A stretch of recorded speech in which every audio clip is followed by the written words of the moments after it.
Hello everyone and welcome back to another edition of the Eleusinian Society.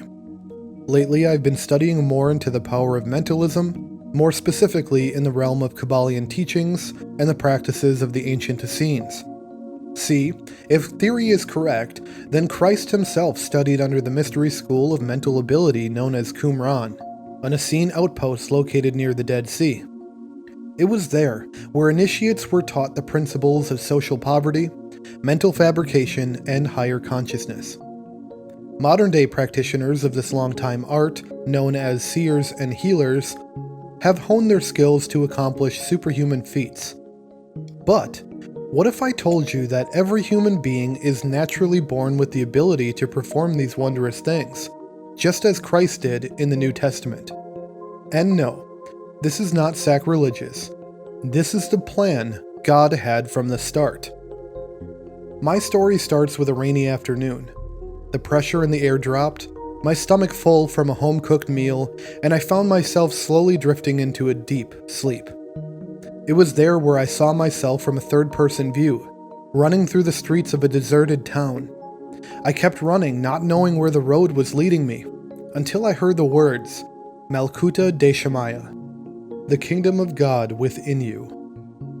On hearing these words whispered closely into my ears, I woke up from my sleep to a television that I had neglected to turn off. Playing on a shuffle were random YouTube videos of channels that I follow, and in that present time was an experimental video from the popular channel VSauce. In it, the host Michael was experimenting with the abilities of human consciousness, more specifically to the human mind and perception. 3 participants were placed in a hospital waiting lobby to participate in a trial for new lab technology. The only catch is that 2 of the people were paid actors, whose job was to tell the third participant how they did the trial before and how it was extremely painful. The unknowing lady walks into the room, being assured by the fake doctors that although it may hurt, she needs to push through and be strong.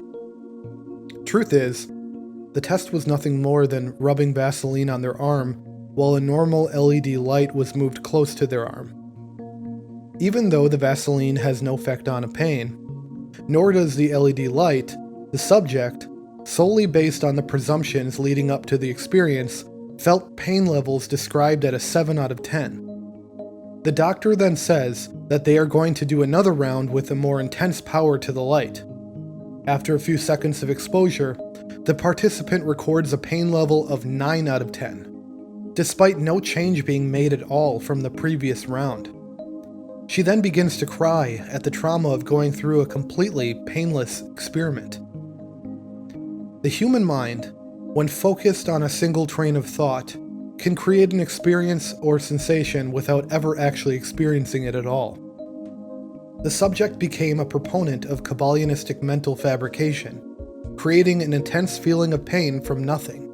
Likewise, how many of you watching this video have set an alarm to wake up for work in the morning, only to wake up 15 minutes earlier than your alarm? Do you notice that even when traveling to different time zones, it still happens? People all over the world report the same experience. Waking up for work at 6 a.m., boom, 5:45 rolls around and you're up. Your brain suddenly becomes set on not missing the alarm, and it wills itself to wake up on time regardless. One of the people who is currently at the forefront of this hermetic study is Lars Muhl, a Danish healer, musician, and spiritual leader. In 1995, Lars became sick and was bedridden for 3 long years.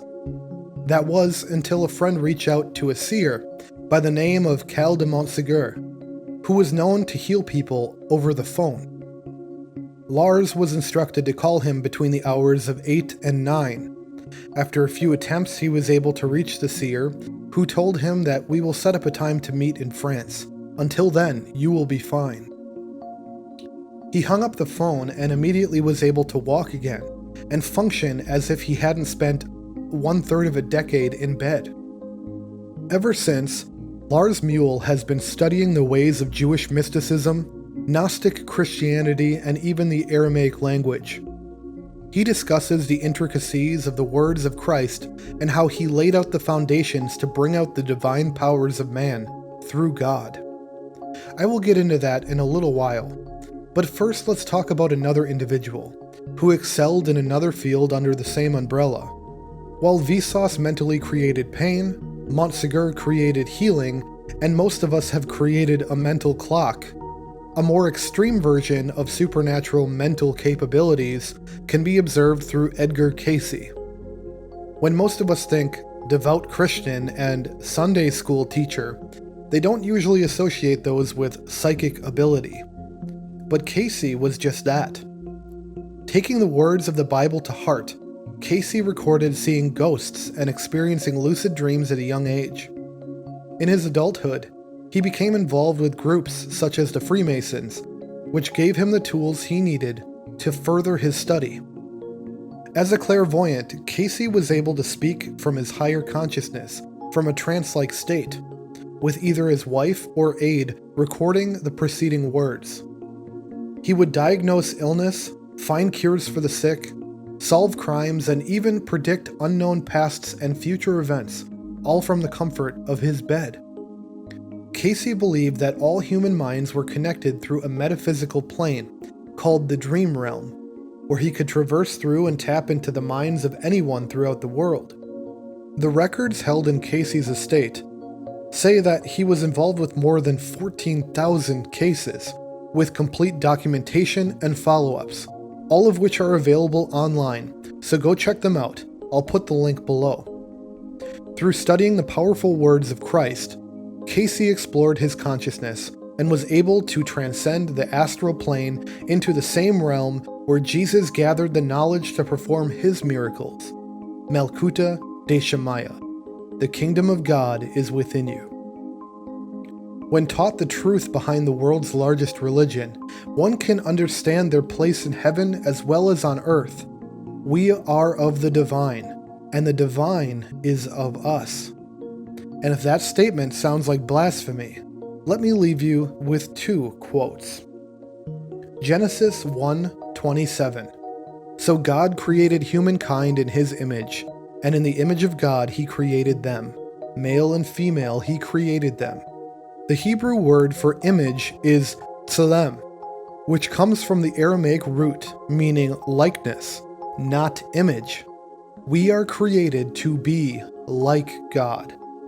And second, John 14:12. Verily, verily, I say unto you, he that believeth on me, the works that I do shall he do also, and greater works than these shall he do, because I go unto my Father. These are the words of Christ. He is telling people to believe in him, his message, his ministry, and follow so that they may do more than he did while on earth. The Aramaic translation is a bit more telling. Timeless truth, I tell you, whoever believes in me, those works which I have done he will also do, and he will do greater works than these, because I am going to the presence of my Father. Timeless truth. Time began, truth has always been truth, and mental capabilities of humanity are dwindling by the day through brainwashing, laziness, and a godless society. To understand Malkuta de Shemaya, the kingdom of God within us, we must look into our own selves and become entrenched with that which we have been gifted from time immemorial. But until the children of the divine wake up and see the divine plan, they will always be that, children. I'd like to thank you for joining us on another edition of the Eleusinian Society. Make sure to like, comment, and subscribe if you'd like to see more videos. Thank you.